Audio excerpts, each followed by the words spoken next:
খনিতে চাকরির দাবি বারাবণীতে মুখোমুখি তৃণমূল বিজেপি। খনিতে স্থানীয় যুবকদের চাকরির দাবিতে উত্তেজনা ছড়ায় বারাবণীতে এবং সেখানে বিজেপি ডেপুটেশন দিতে গেলে তৃণমূলের তরফে বাধা দেওয়া হয় বলে অভিযোগ সামনে আসছে।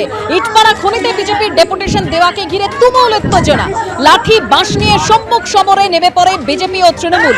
শেষ পর্যন্ত পুলিশের অনুরোধে কর্মসূচি বাতিল করে বিজেপি ফিরে যায়।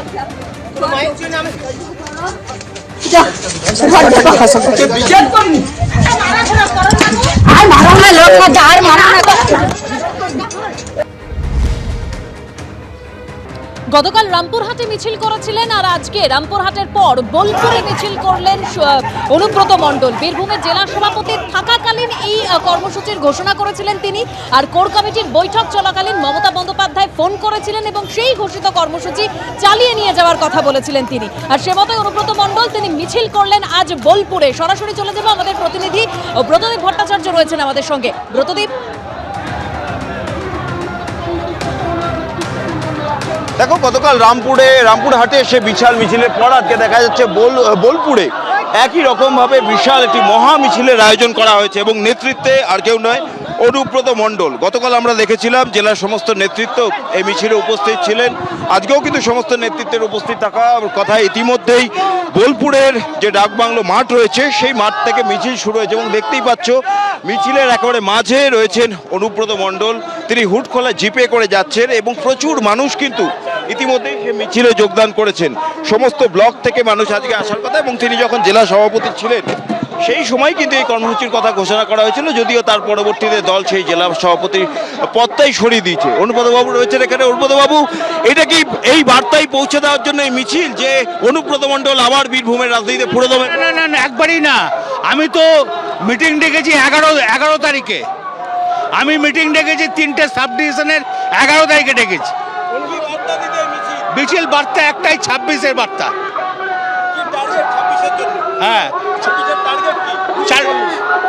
সব সিটি টার্গেট, গোটা ওয়েস্ট বেঙ্গল টার্গেট 230 থেকে 240। কিন্তু গতকাল আপনি রামপুরহাটে মিছিল করার পর নলহাটি থেকে তৃণমূল এবং সিপিএম থেকে প্রায় 70টি পরিবার বিজেপিতে জয়েন করল। ধারণা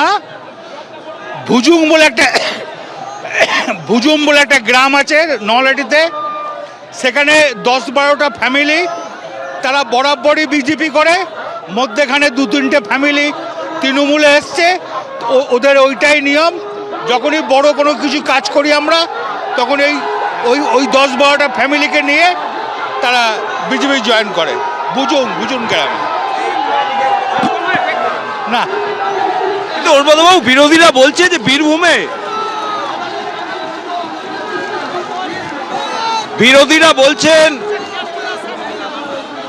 বিরোধীরা বলছেন বীরভূমে তৃণমূলের পার্টিটা দুভাগে বিভক্ত হয়ে গেছে, একদিকে অনুব্রত মণ্ডল এবং অন্যদিকে দেখে মনে হচ্ছে কি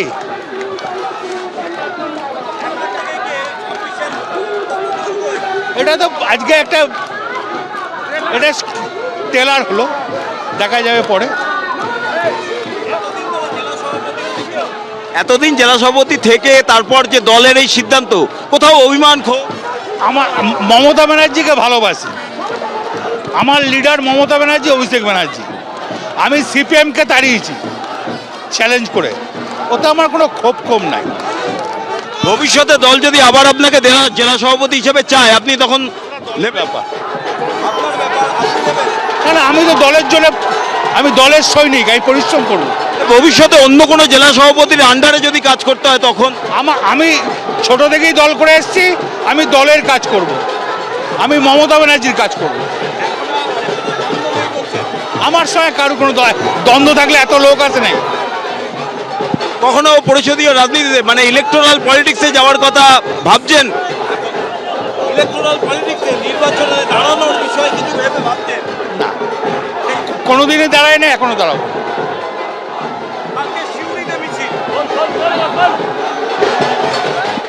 অর্থাৎ শুনতেই পারলে অনুব্রত মণ্ডল তিনি কিন্তু স্বমহিমায় সে আগে যে রূপে দেখা যেত এবং তার যেটা বক্তব্য 2026-এ বীরভূম জেলার যে কটি বিধানসভা আসন রয়েছে প্রত্যেক কটাই তৃণমূল জিতবে এবং এবং যে অভিযোগ বিরোধী দলগুলি থেকে আসছিল, যে বক্তব্যগুলি আসছিল, যে বীরভূমে তৃণমূল কংগ্রেসের যে সংগঠন সেটা দ্বিধা বিভক্ত হয়ে গিয়েছে, একদিকে অনুব্রত মণ্ডল, অন্যদিকে কাজল শেখ সহ অন্যান্যরা, সেই বক্তব্য কিন্তু তিনি খারিজ করলেন। তার যেটা বক্তব্য যে প্রত্যেকেই একসঙ্গে মিশে দলের হয়ে কাজ করবে।